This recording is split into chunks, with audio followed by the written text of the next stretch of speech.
A genética é o ramo da biologia responsável pelo estudo da hereditariedade. O objetivo do estudo da genética são os padrões de hereditariedade, isto é, o modo como os traços e as características se transmitem dos pais para os filhos. O final do século XVIII e o início do século XIX foi marcado por várias publicações no campo da biologia evolucionária, visando responder basicamente duas questões. Qual é a história de vida do planeta e por que os organismos vivos são como são? No início do século XIX, Lamarck publicou alguns trabalhos defendendo a ideia de que todas as espécies originam-se de outras, expondo pela primeira vez a noção de que toda alteração do mundo orgânico resulta em leis próprias, não de intervenções miraculosas.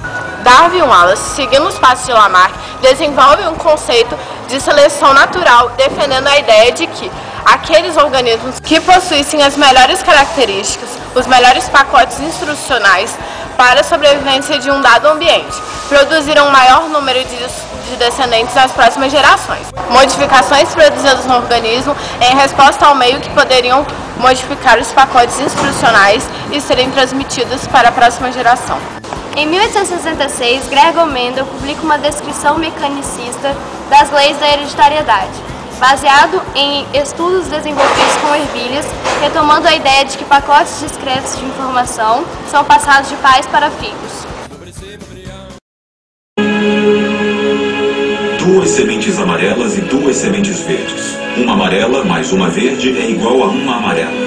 Outra amarela mais outra verde é igual a outra amarela.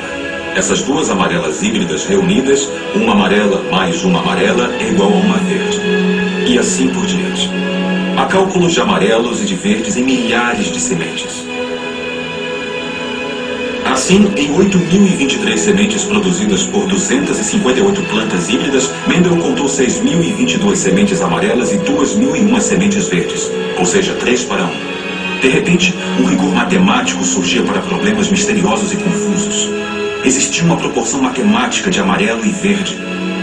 Diante de nossos olhos estava sendo contada a reprodução das ervilhas e a sua hereditariedade.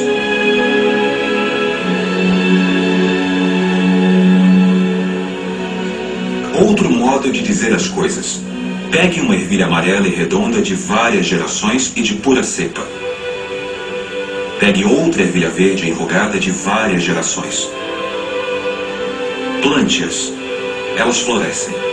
Faça com que o pólen de uma fecunde o óvulo da outra. Irá obter pequenas ervilhas amarelas e redondas. Então pegue duas ervilhas desta primeira geração e faça com que o pólen de uma fecunde o óvulo da outra. Assim surgirão ervilhas verdes enrugadas. Se pegar estas ervilhas verdes enrugadas de segunda geração e cruzá-las entre si, irá obter ervilhas verdes enrugadas. Acaba de encontrar uma cepa pura, verde enrugada.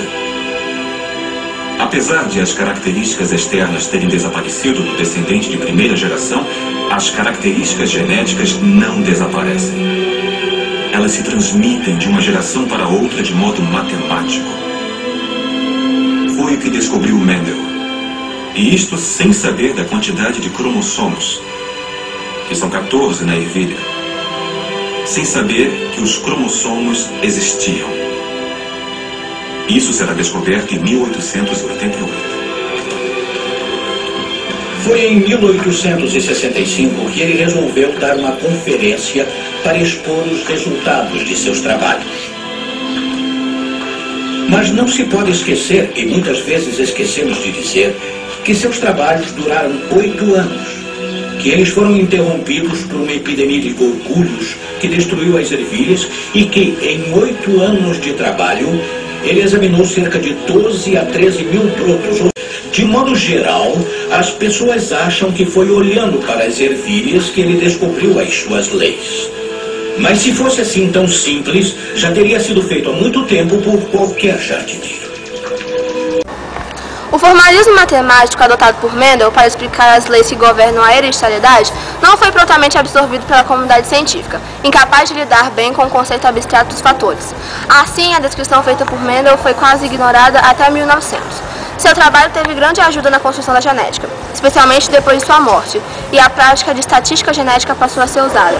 Consequentemente, Gregor Mendel é conhecido como pai da genética. me on my way.